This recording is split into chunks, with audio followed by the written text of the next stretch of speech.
ibanga lamakhosi emgeni eThekwini emgeni shono sho yini lesamanzi makhulu yini lesamanzi makhulu zenzani butho likandaba hlalani phansi zulomnyama ndlela zimhlophe ngenxa yokuhamba kwesikhathi angizokulifunda ngisho leli iphepha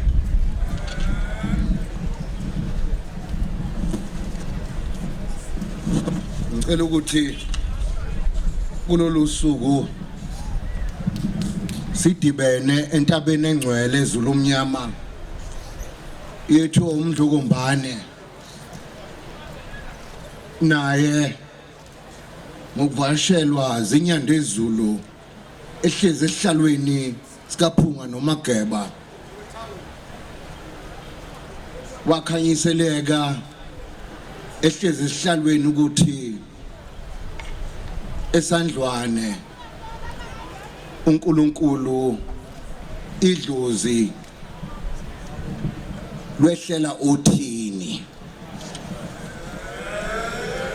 zulomnyama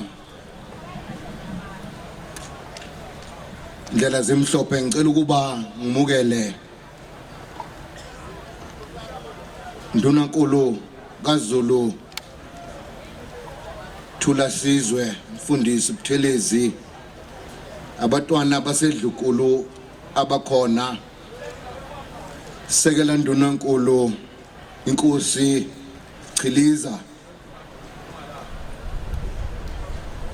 phinde futhi ngiphakamise uRoyal Chancellor naye okhona phakathi kwethu uMancinza nina besilo ngokukhulu ukuhlonipha nokuzithoba Ndunankulu wesifunda saKwaZulu Natal umhlonishwa Mphemba nabo bonke ongqongqoshe uhlalo waseParliamente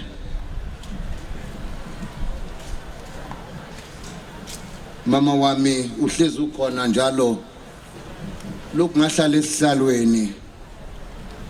angikhumbuli nangelilodwa ilanga ugeja lolu suku mama wami ngiyathokoza speaker inkosi esifundeni inkosi uShinga omele amakhosi esifundazweni sakithi kwaZulu Natal inkosi yesizwe kubalekile ukuthi nawe khona phakathi kwethu ngokukhulu ukuzithoba ngibingelele bonke ondlunkulu bezigodlo abangondlunkulu bami ngeke ngibadalule ngamagama ngiyabesilo bakhona bonke umphathi wohlelo Mntwana waseyibindini ngithokoza kakhulu ngqongqoshe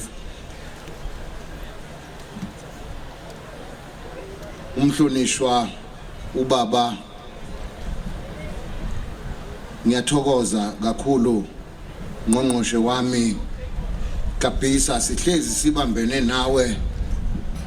ngoba yonke imisebenzi yalapha edlukulu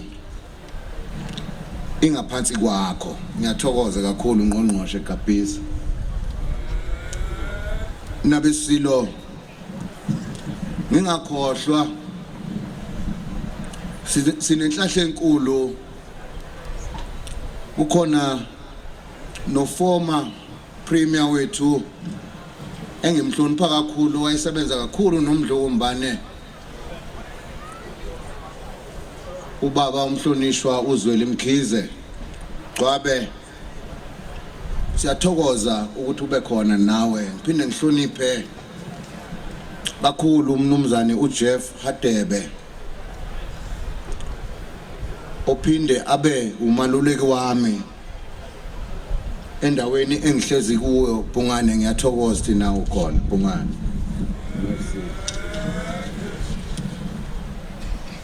Nina bendlovu ngithokoza kakhulu ukuthi sihlangene esandlwane namhlanje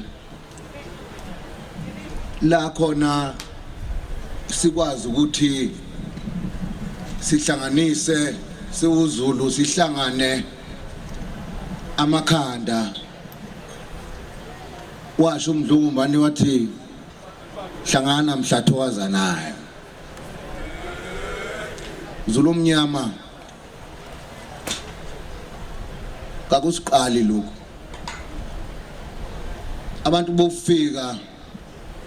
kulelizwe kuMdlungubani yayikhona lenkinga sedlula kuyo isikhona ke futhi manje ngesikhathi sami Zulu omnyama ngisho ukuthi kase kucwayi lokhu kudala umthetho ngisacela ukuthi nginithembise nje into eyodwa Zulu omnyama bengabanga umsindo onke amagubu omhlaba mdala lo msindo lelizwe leyindawo akho umuntu othinta lelizwe kuKwaZulu la sisemkhankasweni ukuthi sisuse lo Natal ngoba uthanda usidalela inkinga vele ukuthi kwaZulu ngoba lo Natal angikwazi ukuthi ungiwani yiwo lo Natal lo Zulu omnyama usidalela uTalatiya kuKwaZulu njengegama lami nje ngizomisa uZulu mina ngizomisa uZulu angizeli ukuzomisa uNatal ngaprofitwa ngingakazalwa ngisho ukuzalwa ukuthi ngiyosiphatha mina lesi sizwe ngalesi sikhathi Zulu omnyama ngesikhathi sami ngiyanithembisa akukho mpi esizoyiphaka sokhuluma nje nabo ukuthi sukani la akekho umuntu ongenali kubo bakwethu intanda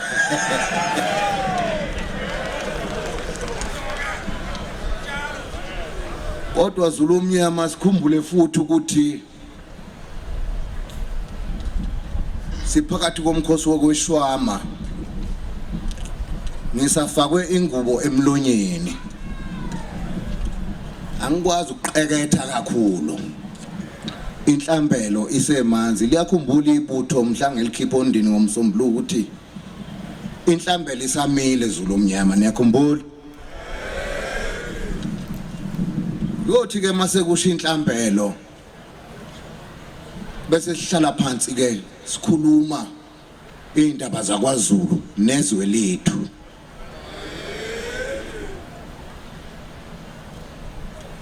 ngiyintandane mina